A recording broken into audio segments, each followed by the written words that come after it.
From the library of the New York Stock Exchange at the corner of Wall and Broad Streets in New York City, you're inside the Ice House, our podcast from Intercontinental Exchange on markets, leadership, and vision in global business. The dream drivers that have made the NYSE an indispensable institution of global growth for over 225 years. Each week, we feature stories of those who hatch plans, create jobs, and harness the engine of capitalism. Right here, right now at the NYSE and at ICE's exchanges and clearinghouses around the world. And now welcome inside the Ice House. Here's your host, Josh King of Intercontinental Exchange. There's an inherent injury risk when playing sports. I think about it every time I head down a mountain at high speed strapped to two pieces of wood, fiberglass, and steel. Whether professionally or recreationally, the threat of ligament tearing or bone breaking is always there. According to the National Safety Council, 3.6 million people were treated in emergency departments for sports-related injuries in 2022. Sometimes the cure was a cast, other times more invasive measures were needed to fix the problem. But whenever adversity was faced, it eventually healed, and those sidelined athletes made their way back to the sport they loved. But what if that adversity never went away? What if, instead of dealing with something they could recover from, a passionate sportsman was faced with not only missing the game they loved, but losing the ability to live their life the way they always have? Our guest today, Jeremy Poincenot, knows better than most the struggles of dealing with life-changing adversity. As a 19-year-old sophomore at San Diego State, Jeremy noticed while walking on campus that he was having difficulty reading a sign in front of him. With 20/20 vision for the first 2 decades of his life, this sudden change prompted surprise and stress. Soon, he was legally blind. Jeremy was diagnosed with Leber's hereditary optic neuropathy, or LHON, a disease passed down by the mother. Most people with LHON may never know they're carriers of it, because 50% of males and over 80% of females with the mutation never experience any symptoms. Instantaneously, Jeremy, who's an avid golfer, had his life changed. Golf, a game that requires one to read greens, read holes, shoot directionally, and hit a less than 2-inch ball in diameter resting on the ground, was so commonplace in Jeremy's life before the diagnosis. Yet, moments right after it, he faced the ultimate unfortunate scenario that one of his passions could be taken away in the blink of an eye, as it were. In today's episode, we're going to go in-depth on Jeremy's diagnosis and talk about the struggles and challenges and then triumphs of going from a life with clear vision to now one without it. We're also going to discuss how he navigated these challenges and now not only continues his passion of golf, but reached new heights in the sport as a champion. Our conversation with Jeremy Poincenot is coming up right after this. Connecting to opportunity is just part of the hustle. Opportunity is using data to create a competitive advantage.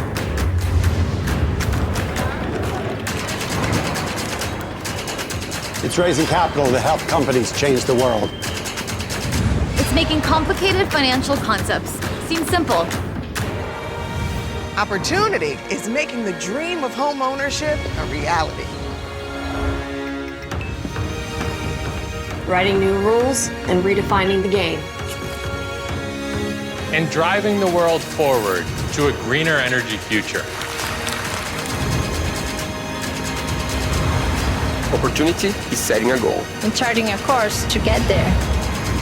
Sometimes the only thing standing between you and opportunity is someone who can make the connection. At ICE, we connect people to opportunity.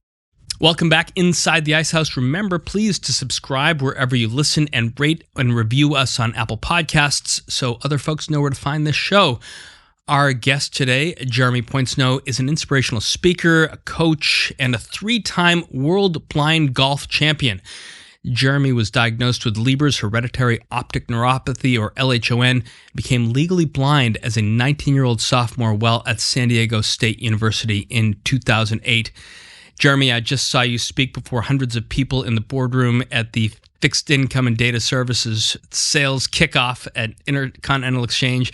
You had the room with standing ovation and captivated for an hour in your presentation, and now I just have you solo. It's so great to have you inside the Ice House. Thank you so much for having me. So a little bit of this backstory about what brings you to 11 Wall Street, the New York Stock Exchange today for the first time. You're almost 3,000 miles from home in San Diego. Why show up here in New York? I go where they tell me to go. Chris Edmonds is a friend. He saw me speak in June last year and reached out and asked if I would speak at this event. And I go where they tell me to go. How did this relationship with Chris evolve? Because basically he was just a guy seeing your talk. He was, you're right. And it's really a matter of the audience member, right? If they come to me and they want to start a relationship and keep in touch, I'm happy to do so. I'm pretty easy to get in touch with on social media or via email. And that's what Chris did. He reached out to me via email. We kept in touch, and that's how the relationship started and will continue to go, is just keeping in touch with him. I mean, I speak in front of tens of thousands of people a year, and whoever really wants to keep a relationship going, they can find me. How many talks do you usually do a week? What's your average pace at this? I say I do about like 2 a month. So I don't do a bunch. I probably do like 25 a year is kind of the cadence I'm at. And I like it. I've got a family. I've got 2 young boys, and that's the cadence that I like. But I go where they tell me to go, and I'm very happy with it. So last year's PGA Championship took place at Oak Hill Country Club in Rochester, New York, right. And the tournament start was delayed 2 hours because of frost. Now, we had almost a nor'easter coming on New York this weekend. I was upstate, and we got about 8 inches of snow. First time we saw a good dousing of the white stuff. But how does it feel to actually be working in colder climes compared to your usual milieu in Southern California? Yeah, I'm never disappointed to get on a plane to go home. It's never a difficult time to go to the terminal to fly back to San Diego. But I love exploring. I love being in different places. You better believe I had some New York pizza last night. Which one did you go to? I got Joe's delivered. Oh, excellent. That's what the lady at the front desk said. That's what we get. So I handed her my phone. I said, order it Uber Eats for me, please. So she did. I got Joe's, scarfed about half of that down last night. So let's start with your golf and your journey growing up. And I heard some of this just now in the boardroom, but your dad, Lionel, worked in the golf industry for decades, including 10 years with Callaway, which I have to acknowledge is proudly listed here on the New York Stock Exchange under the ticker symbol MODG. But among the Poincenot children, as the oldest of 3, you were the only one drawn to the sport. What got you interested in it? What memories come to mind when thinking of those first few rounds? Yeah, I'm a Callaway fan myself. I play with Callaway clubs, and I know Chip Brewer, the CEO, and I think he's fantastic. So I'll start with saying that. When it comes to my dad was in the golf industry for 30 years working in R&D. And so he was developing clubs, and I would see my dad every Friday go play with his friends, play this sport. And I was like, how do I get involved with that? I want to be with Dad. What's he doing? And so I learned about the game, and it was kind of like, okay, I had to go, play on executive courses and learn the game and learn the etiquette before I could ever play with him and his friends. But that was the ultimate goal, was to get to play with him and his buddies. And I remember getting to be able to do that and just being like, oh, wow, like, I'm with the grown-ups, and I'm probably too young for this, but this is a really cool experience to watch how they interact. And I feel like that's kind of given me my quick wit and humor and sarcasm, is playing golf with my dad and his buddies and seeing how they interact. And I think that if you're a good golfer and you grew up golfing, I think it makes you a little bit of an extrovert. It makes you quick-witted, and I love people who are quick-witted, and we could just kind of have a good banter back and forth. In various athletic pursuits with my own son, whether it's ping pong or skiing or anything else that we do, you go from, the father goes from being the teacher to the student or the second fiddle. At what point did you and your dad cross over in terms of skill, or does he still have your number? No, we crossed over when I was in high school. I was in varsity 3 years, so I was playing 5 days a week when I was in high school. So he's working. There's no way he could really compete with me. I got down to a 3 handicap in high school. So he was probably a 6 or 7 at that point. So I had his number for a good amount of time when I was playing 5 days a week, and I should at that point. Now I'm a 9.5, and he's probably a low 9. So he and I have good battles. But now I'm married with 2 kids, and he's retired. He's golfing at least once a week and trying to get me out there, and I'm not able to get out and play with him as much as I'd like. So it's funny how life works, and there's seasons and whatnot. But playing golf with my dad, where we'll each play our own ball, or in tournaments when he's guiding me for our ball or my ball, whatever you want to say, it's the coolest moments and the best memories to look back on, for sure. The first few times I watched tournaments on television, saw people like Jack Nicklaus, Tom Watson, among others. With it being such a big part of your life and your dad working in the industry, did you have any golfing idols that you watched and wanted to mimic growing up? Yeah, I was in high school. I was a big Sergio Garcia fan. I loved his flair. I loved, we all know the shot that he hit, and he runs and does like the scissor kick, looking over the hill to see where it went. Like, I like that. I was drawn to that. Because in golf, it's very bland sometimes. So it's fun to have a little bit of emotion, a little zest in it. And so I was drawn to Sergio when I was in high school. I played in a golf tournament with Ricky Fowler when I was in high school. He and I are the same age. He grew up in San Diego area. So yeah, I just. Was Ricky always wearing the hats like that? No, he wasn't in high school. I think that kind of kicked up when he joined Puma and was sponsored by them. But he was incredible then. Everybody kind of knew he was going to be the man, and he was. And I was good, but I wasn't great. There's a lot of great golfers in Southern California, sure. And I was good. I was really good. Like I said, down to a 3, but that's not going to get you a D1 college scholarship. When you think of golf on the West Coast, and obviously the course that immediately comes to mind is Pebble Beach. I want to listen to a 15-time major tournament winner, a guy named Tiger Woods, describe what makes that iconic course along the Pacific so special. Well, I think Pebble Beach is an iconic venue because it's right on the ocean. And on top of that, it probably has the most historic and pictured 18th hole. If anyone ever sees that photo of the 18th tee box all the way to the hole, you know what it is. People who've never played the game, they know exactly what that is. Pebble Beach can go 5 to 7 under par in the first 7 holes and get off to quick starts, and then you're holding on to your life coming home. I've usually played Pebble well, and especially in 2000, I played it really well. And Tiger Woods is the 100th U.S. Open champion in history. That little clip at the end, that announcer, is from Tiger's record-setting 2000 U.S. Open win at Pebble, shooting 12 under par. Only golfer, I think, to be under par, winning by 15 strokes. Have you had the chance to play Pebble, and did you find it as challenging to every golfer beside Tiger? Yeah, I've gotten to play Pebble twice, and I'm very grateful for those experiences. One time my dad was guiding me and was along for the ride, and the other time I played with him. So it's an amazing place. I love the course. Like he said, the first few holes are rather easy. They're not too difficult. So you're like, oh wow, this is a very gettable course.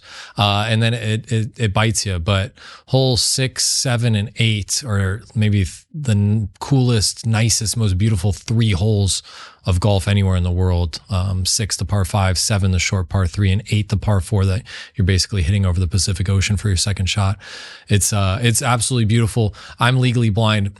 I can't see all of it perfectly, but it's one of the most picturesque, most beautiful courses in the world for sure. We are going to get into how you play golf and the unique challenge that you face in some depth. But as we're on the matter of Pebble and hitting over the ocean, does the appreciation of wind increase or decrease with your condition? Are you better at sort of feeling the way it is on your cheek versus other ways in which golfers sort of throw a piece of grass up in the air and watch what happens? Yeah, I don't know. It's a good question, but I think I maybe doubt myself, right? The wind on the cheek, I kind of want confirmation from my dad as my guide to be like, hey, I feel it into the face, but do you think it's swirling at all? Is it, I kind of use him as a sounding board to say, hey, is this as strong into the wind as we think? Do we want to club up 1 club, 2 clubs? You tell me. And I kind of always want him to validate what I'm thinking and feeling before I commit to a shot. So I'll run everything by him before I fully commit to something.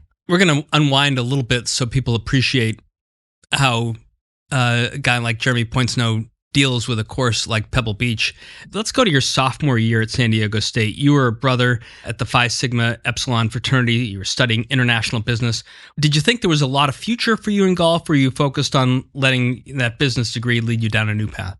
Yeah, I did not see a future in golf competitively at the level it is now, but I wanted to work in the golf industry. That was the thought and the hope. I wanted to maybe work in sales or marketing for Callaway, for instance, and that was what I wanted to do. But golf was just a fun hobby at that point, and I would play with buddies. But when you're in a fraternity in college, golf is not, in the forefront of your mind. And so every once in a while we'd get out and play. I did early my sophomore year take a golf class. So once a week we would go to the golf course and we got to play. So that was really fun. But no, I didn't have any aspirations of competitive golf. It was just to, play with friends, and maybe work in the golf industry was what I was hoping for my sophomore year of college.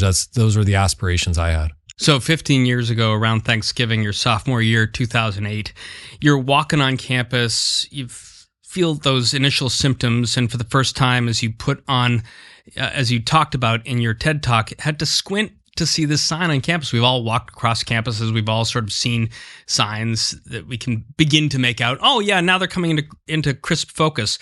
Take us back to that moment when what's going through your mind. Suddenly you're having trouble with what the rest of us say. Oh, I'm going to see that sign eventually. It's going to come right up in my face. Yeah, I was walking around with buddies, noticed I had to squint to read a sign, and just thought, okay, I've got a roommate who needs glasses. Maybe it's my time. I'm 19. Okay, if I need glasses, I need glasses. So I thought nothing of it. I thought I just needed to see an optometrist, get glasses, and move on. So I did what any 19-year-old would do.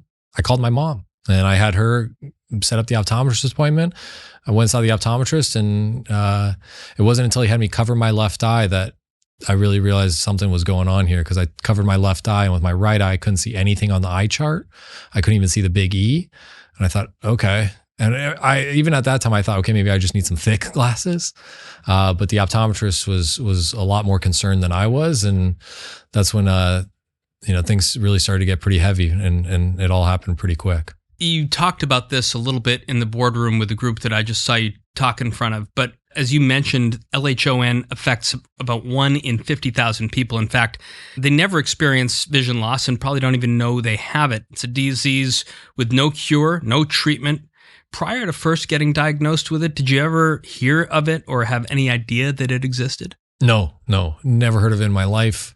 I maybe knew one person who was visually impaired in my 5th grade class, and that was it my entire life. I think I also had a distant relative who was legally blind, but I didn't know what it was from exactly and didn't care to research too much. I was young and just thought, okay. But I'd never heard of LHON and was not aware of it at all. I remember you telling us just a little while ago, what the initial thought was the first time you got looked at, but it's a difficult disease to diagnose, requires a bunch of exams and tests to determine if you've got LHON.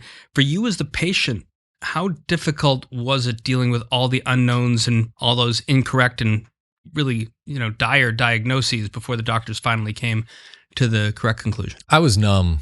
I was numb with it all. I had a catheter put in my hand for 5 days because they thought I had something called optic neuritis, and they said that inflammation would go down and I would be able to see again. So I told all my fraternity brothers that this was all a fluke and I would see again, and we'd laugh about this one day. I got a spinal tap done, and then I had a catheter in my jugular for 10 days as they did something called plasmapheresis, and said that would be a cure and would fix things because they thought I had something else. And they were all incorrect. And it was really my mom, who had been doing tons of research, who practically diagnosed me with LHON and brought it to doctors and said, this is what I think my son has based on the research I've been doing. And doctors are saying, no, it's too rare. I doubt it's that. And stick to marketing because she was into marketing. She was in marketing, but she was right. And to answer your question, I was numb. I thought I was living a nightmare. And I thought at some point I would probably wake up, open my eyes, and it was all a nightmare. But no, it was a nightmare I was living, and it was very real. But I felt numb to it all. I really wasn't too too in it, I guess. It's just like everything was like, oh, that's an incorrect diagnosis. That's a misdiagnosis. Okay, that's another one. Oh, you want a catheter in my jugular? Sure, go at it. I was pretty apathetic because I was kind of at a loss with the whole thing. You were removed from school for a while, or how long did this sort of process take from feeling like you got to investigate this to the diagnosis? How much did it impair where you were at that point in your life? Yeah, I kind of had to step away from everything. So I was taking 5 classes at San Diego State, and we had to email somebody to let them know that I wasn't able to attend classes anymore. So I had to take incompletes in all of those classes. And if I wanted to return, I had like 365 days to reach back out to those professors and find ways to finish them, which I ended up doing. But I really took a step back from everything. So I took time off from school and, was away from my friends and fraternity brothers. And it was a lot at 19 years old, in the prime of my life. Everything was going great and fantastic, to all of a sudden I'm becoming legally blind. And that happened over a 2-month period. But I also didn't know with this diagnosis, was I going to become totally blind?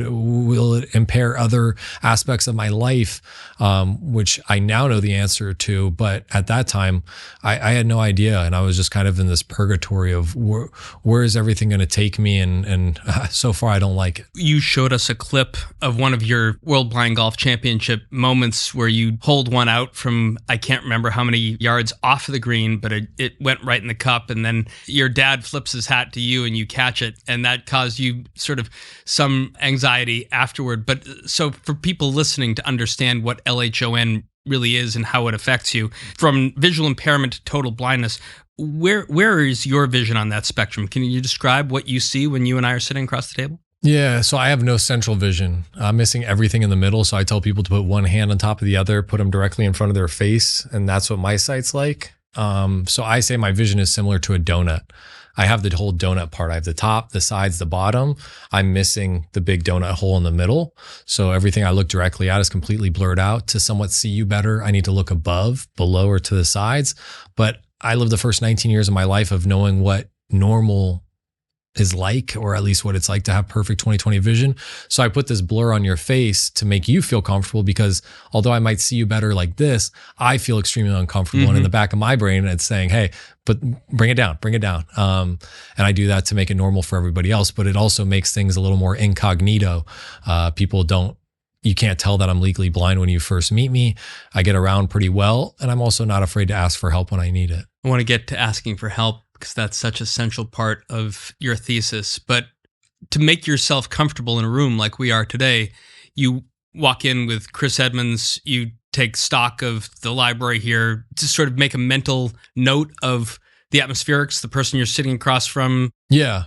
Like I don't have the details, right? I can't see. I see a screen there, but I don't know exactly what's there. It looks like a QR code. And so I got an idea of what's in here, but I can't tell you the distinct details. Like you can't, if you were to say, oh, there's a book there. Well, okay, maybe, but I have no idea. But yeah, when we sit down and I hear your voice, I'm honing in on your voice. I'm looking in your vicinity, and I know that I make really good eye contact for someone who's visually impaired. And when I first lost my sight, it was horrendous. I spent too much time looking above people. And I remember early on, after I lost my sight and I went back to school, I remember being at a party and talking to a girl and saying, hey, how's it going? And she's like, what are you looking at? I'm like, what do you mean? She's like, you keep looking over my head. And I'm like, oh man. And there was a wall behind her and there's nothing behind her. And I told her I was legally blind. But at that time, I didn't like telling anybody. So to have that experience, I was mortified.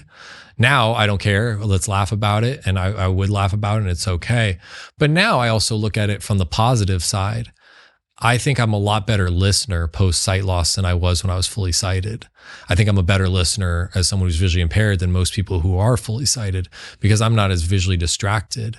Like if something happens to our side here, or someone moves or someone does something, like I'm honed in on you, what you have to say, and I'm listening to what you have to say, which makes me a better listener. I think makes me a better conversationalist. Talked about in the intro how LHON is hereditary and you get it from your mother typically. When you first received the diagnosis, did you and your parents look back at your family heritage and try to figure out how the mutation got passed down from your mom and ultimately to you, and figure out where the origin was? Yeah, my mom did. I mean, my mom's really intelligent, really smart, and she's amazing. So, and she's not the type of person to, wallow and feel depressed about something. She's the type of person who rolls her sleeves up and gets after it. And like I said, she was doing tons of research, practically diagnosed me with LHON.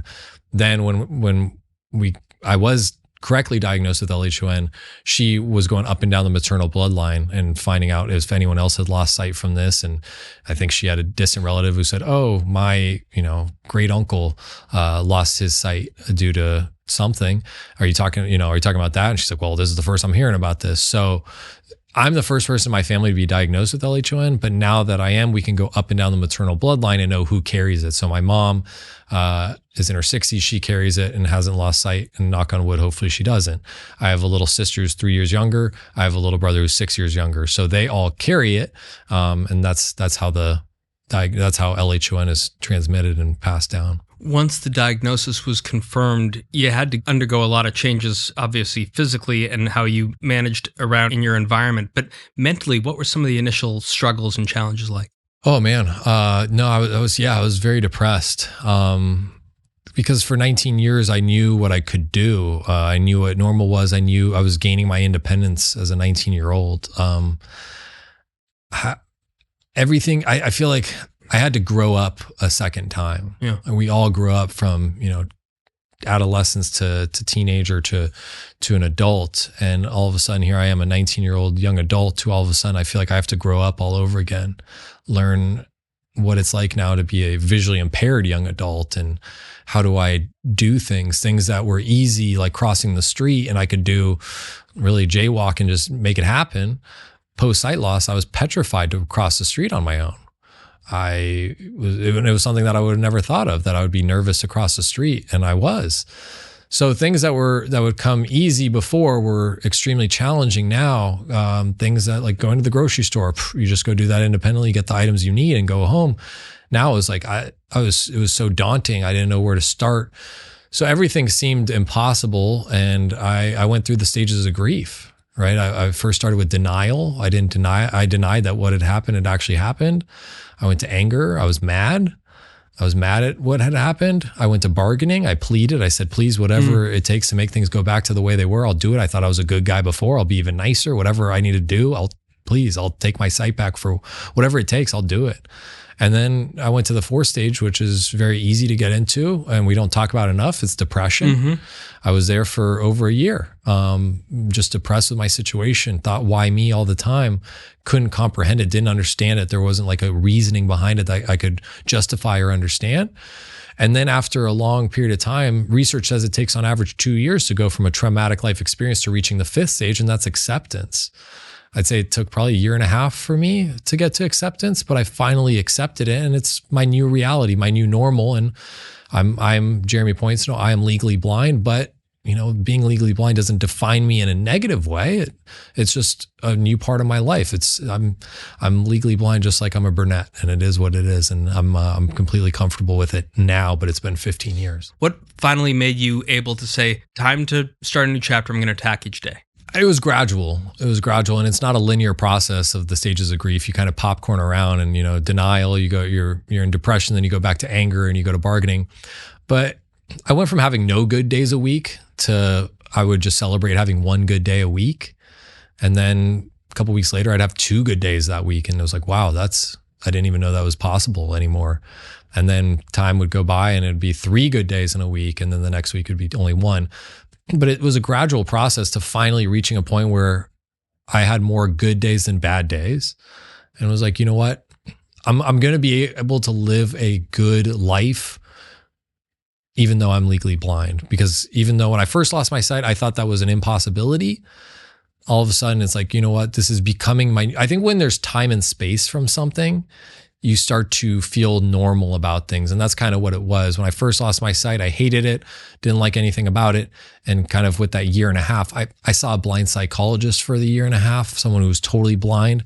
And I talked through my visual impairment with him. And he's totally blind, and I'm complaining about a central blur. So that really put things into perspective for me. Yeah. But that helped me get through it and reach acceptance and realize, hey, this guy's totally blind. He's a psychologist, and he's doing well, and he's totally blind. okay, I'm visually impaired. I can get through this. I can make a good living out of this. And a lot of things were putting things in perspective for me, pun intended. And that really helped normalize this for me. And I really had to go through that growing up process, and I did, and that kind of got it to acceptance. So there wasn't like a light bulb moment, but it was just a gradual process of kind of time and space and reaching normalcy. You've shared this on a couple of other interviews that we saw you do, but were you ever able to meet the man who saw you on TV that had unfortunately gone through a tragedy of his own? No. The tragedy is there was an F-18 plane that crash landed in San Diego. Pilot, the only one in the plane, ejected safely. He survived, but from the wreckage, 4 people died from the accident. On the ground? On the ground, yeah, from the plane hitting and like destroying houses. And 4 people died. It was a man's wife, his mother-in-law, and his only 2 children. And it was a big news story in San Diego. And I had recently lost sight, and everybody was talking about this story. And one day when I was on my parents' couch in their living room, I had the news on TV, and they held a press conference for this man. And he came up to the podium bawling his eyes out, crying. And he said, if anyone knows how to deal with this type of tragedy, please help me. And I thought, whoa, like here I am complaining about having a central blur and being legally blind. I thought if I like called this guy to say, hey, I'm dealing with challenges, I imagine him hanging up on me and be like, talk to me when you're dealing with some real stuff. Because he just lost 4 family members and I'm complaining about a central blur. So again, that's one of those things that put things into perspective for me. I haven't met him personally. No, I know that word has gotten to him. He moved back to Korea not too long after that incident. And I think he wanted time and space and he wanted to leave. And I get that. And I know that word has gotten to him, that his story inspired me, and so that's good. But yeah, that was one of the instances that has provided perspective to me to make me realize that, okay, I'm legally blind, but it's not the end of the world. I can still live a really good life. One of the reasons you're here in New York today is this interesting milestone and passage at Intercontinental Exchange in which our mutual friend Chris Edmonds is taking over the fixed income and data services business, and he's convening, all the top salespeople of ICE fixed income and data services here at the NYSE for the first time, just a couple days after he takes over. And to allow our listeners sort of inside the walls at 11 Wall Street a little bit, he begins this morning at about 8:30 and gives a keynote of his own focused on the important aspects of where he sees his tenure leading the largest part of ICE's business moving forward. And one of the key elements of it is team. It's not a place where people go about things alone. And certainly your situation as you found yourself dealing with LHON, you realized that, you couldn't do things alone and you needed help and you needed advice. How did you sort of go about building the team and building the mentors that you needed to sort of move forward? Yeah, it took me losing my sight to see this, but when I ended up coming back to school and I only took 2 classes and I finished those other ones I took incompletes in. One of my best friends, Josh, helped me get back into school. So he took those same 2 classes with me in his 5-class schedule. And I remember telling him, Josh, I appreciate your help. This means a lot, but I know I'm a burden. And I'll never forget his response. He said, Jeremy, you're not a burden, you're a blessing. And at that time, I was taken aback and thought, what is he talking about? Like, what could he be getting from this? I thought I was the only one benefiting from our relationship at that time. But he opened my eyes to realizing that, you know what? He's benefiting from this as well. I'm giving him, my 19-year-old buddy, more purpose and meaning in his life by him helping his legally blind friend. Not too many people have that. So that's when I first started to realize there's something far beyond independence, and that's seeing the power of interdependence. And that makes me more comfortable in asking others for help. I realized that asking for help is not a weakness. And it's something that I think we all need to embrace more. We need to embrace interdependence in our lives more personally and professionally. I think we're too gung-ho independent, and we think that independence is the key to success, when in reality, if you want to go fast, go alone. If you want to go far, go together. And that is interdependence. If you want to go far, go together. Good way to pause a little bit for a mid-show break. After the break, Jeremy Poincenot and I are going to continue to discuss how his life has evolved since his LHON diagnosis, dive into his career as a championship blind golfer. That's all coming up right after this. Their grandfather once crashed an auto show by driving through a plate glass window on purpose. Their father was the most awarded SUV ever. And their crazy uncle raced sports cars and won. And while the blood of their relatives still runs true, none of them can do what these can. Introducing the next generation of Jeep Grand Cherokee. Available in 2-row, 3-row, and 4xe. The legacy lives on. Welcome back. If you're enjoying our conversation and want to hear more from our guests like Jeremy Poincenot, remember to subscribe to Inside the Icehouse podcast wherever you listen to your podcast. Give us a 5-star rating and review us on Apple Podcasts. As I mentioned that, Jeremy, I wonder, I spend so much time listening to podcasts. I now listen to a lot of audiobooks. I listen to various places that read professionally magazine articles because I think that's some of the best journalism and best writing around. And I appreciate how sentences are formed as a writer, but how they are performed as a speaker and how they settle on the ears. Do you sort of appreciate where technology is right now to assist people who are visually impaired? Big time. Big time. I listened to more books in the first 5 years post sight loss than I read the first 19 years of my life with my eyes. I love audiobooks. I'm traveling a lot for speaking. So when I'm on planes, I'm listening to podcasts and audiobooks all the time. I didn't know that like magazine articles can be read. I'll need to find that because I enjoy that too. At the beginning of our conversation, we talked about your early years golfing, and after getting diagnosed with LHON and losing your sight, did you think maybe that your time on the course playing 18 with a family and friends had come to an end and you're going to have to do other things to pass the time? For sure. Yeah. Golf is such a visual sport. When I lost my sight, I was like, that's done.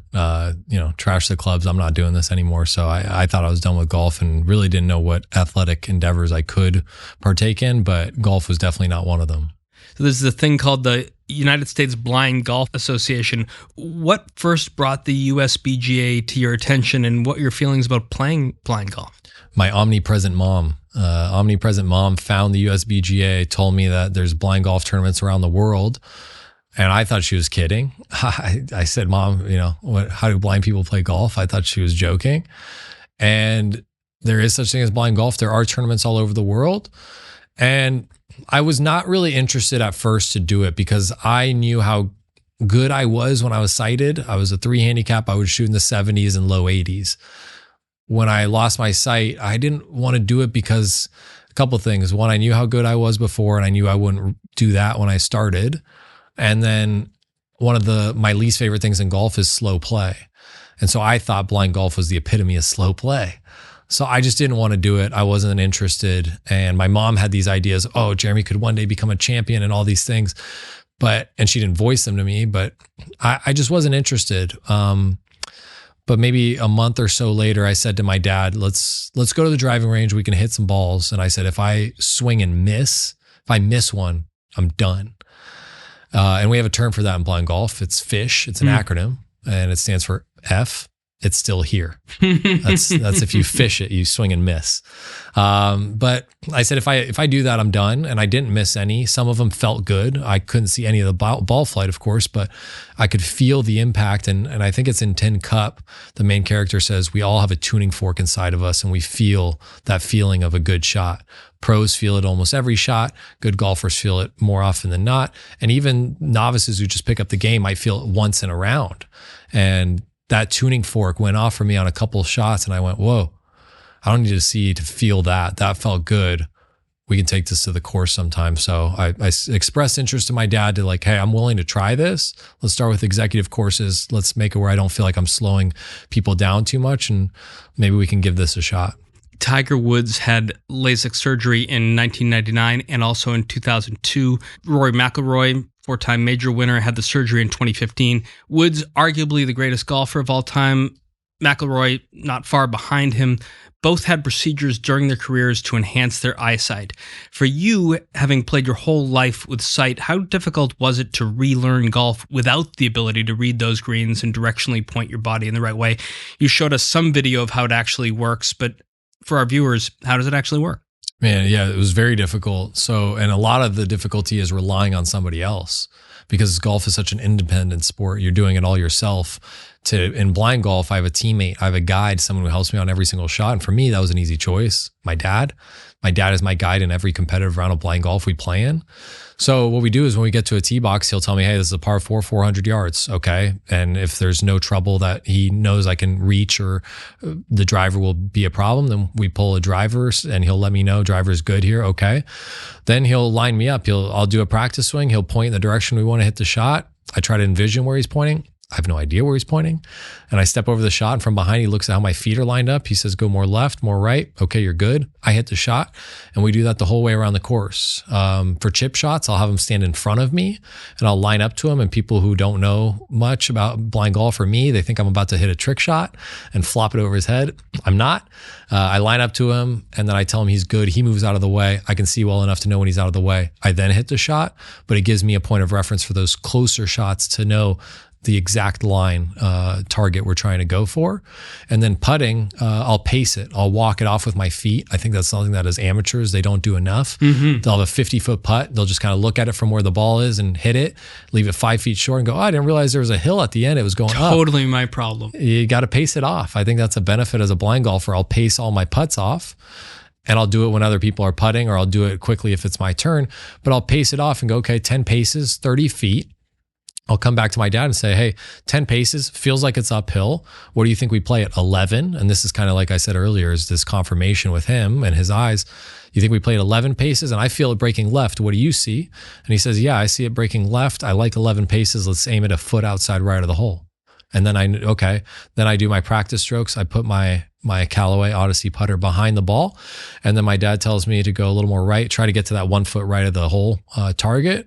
And then I stroke it with what feels like is an 11 pace putt. And if we make it, I'm the man. If we miss it, my dad misread it. In your type of golf play, how do you manage gimmies? Do you take a gimme or is it actually okay to hit within 3 foot? And can you do that pretty well? I mean, in tournaments, there's no gimmies. Yeah. In all blind golf tournaments, you put everything out. When I'm playing with my dad, I'll take every gimme you give me. But yeah, sometimes like a 3-footer with me and my dad or a 2-footer, I'll step up and putt it on my own. And I'd say I make it a majority of the time. Partially because you just step up with confidence and don't overthink it. But in all tournaments, I'm having him line me up for everything. If it's right on the edge of the cup, I'll tap it in myself. But 3-footers and stuff, that's where it's the nitty gritty. It's like, hey, are we putting it left edge with dying pace or are we going middle of the cup with firm pace? And that's kind of the thing we need to dial in together as a team. So we're on the same page. So when I stroke it, we know what is coming. So it's not like left side of the cup and I hit it firm and he goes, well, I was expecting you to die it. No, we have that confirmation beforehand. Listening to your 2012 TED Talk that we referenced earlier, you mentioned your first round of the 2009 National Championships in San Antonio where you shot a 97. Mm-hmm. I think it was 25 over par. It wasn't the score that you wanted, but it really did have a big influence on your playing moving forward. Describe to us the impact that those 18 holes had. Yeah, it had nothing to do with me. I was paired with a totally blind golfer, someone who's a B1. So in the blind golf world, there's 3 sight categories. B3s see better than I do, but are still legally blind. I'm a B2. And then there's B1s who are totally blind. So in the first round of that national championship, my dad and I were paired with a B1, totally blind, can't see a thing. His name's John Casolo. He's 80. And he's a really cool individual. So my dad and I were paired with him. And like you said, I shot a 97 and I'm mad at the world. I'm telling my dad he messed up as my guide and, I was going to boot him for somebody else. And John Casolo shot a 324. He shot a 324, which is astronomically horrible. I mean, if you're listening and you've never played golf, trust me, you could go out tomorrow and beat a 324. That's how bad that is. And I shook his hand after the round and, I'm still ticked off that I shot a 97. I said, John, thanks for playing with me. It was fun. In this kind of nonchalant attitude. And he said, Jeremy, I had a great day today. Thank you. And he said, it's just a game. Enjoy yourself. And I'm like, what? You shot a 324. I shot a 97. Who's the real winner here?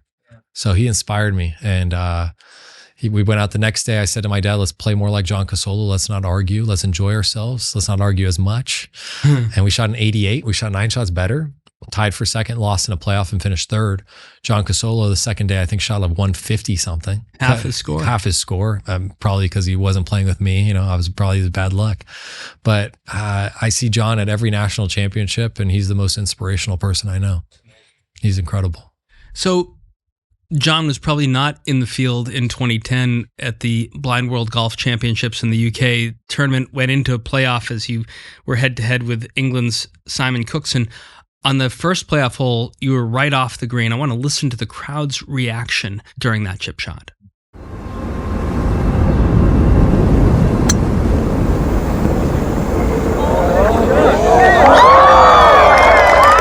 We've heard that kind of reaction to a crowd every hole when we're watching at Augusta or Oak Hill, but how did it sound to your ears when you were holing one out at the World Blind Golf Championship? One of the coolest experiences of my entire life, like top 3 coolest experiences of my, like getting married, having children, and that, are like the top experiences of my life. And it was a surreal experience. And I was in this playoff, like you said, against a guy from England, and we both ended up having short chip shots to the hole. There's an audience behind the green watching, and we do what I told you. My dad stood in between me and the hole. I lined up to his backside. I said he was good. I hit it. I was chipping well all day and felt really confident over that chip shot. I chipped it, came off the club perfect. I was like, okay, we're going to be within 5 feet. I can tell. And then I heard a noise, and I'm like, well, what was that? And I turn to my dad, and he screams, it went in. And that everything after that was a blur, pun intended. I threw my hat up in the air, caught it, and was on cloud 9. And up until that moment, a lot of days were a nightmare. Like I said, that moment was living a dream. I was living a dream. It was a pinch me moment. It didn't feel real. Whereas everything before didn't feel real in a negative way. That was I can't believe that chip shot went in the hole to win the world championship. The gentleman had a chance to chip and make it on top of me to tie, but he missed. And I'm luckier than other golfers because we won that world championship, and I get to share that experience with my dad.